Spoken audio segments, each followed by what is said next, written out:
ৰঙাপাৰাৰ তাৰাজুলি চাহ বাগিচাত সংঘটিত হয় এক ধৰ্ষণৰ ঘটনা।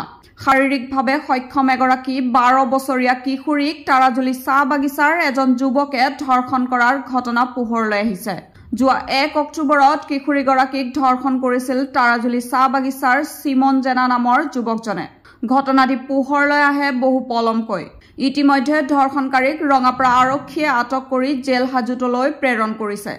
ইফালে কিশোৰী ধৰ্ষণকাৰীক উচিত শাস্তি প্ৰদান কৰিবলৈ ৰাজ্য প্ৰশাসনক ইংৰাজী 1 অক্টোবৰ 2023 তাৰিখে সন্ধিয়া সময়ত আমাৰ তাৰাজুলি চাহ বাগিচাৰ এগৰাকী কিশোৰী 12 বছৰীয়া কিশোৰীক আমাৰ তাৰাজুলি চাহ বাগিচাৰ স্বৰ্গীয় ইছাহাক জেনাৰ মাজু পুত্ৰ শ্ৰী চিমন জেনাই ধৰ্ষণ কৰিছে বলপূৰ্বকভাৱে ফচলাই নি পইচাৰ লোভ দি। আৰু সেই ঘটনাটো যোৱাকালি সন্ধিয়া পোহৰলৈ আহিলে। তাৰ পিছত আমাৰ তাৰাজুলি চাহ বাগিচাৰ সমূহ ৰাইজ বহুত খং কৰিলে। এই কাৰ্যক গ্ৰহণ কৰিব পৰা নাই, এনেকুৱা দুষ্কাৰ্যক।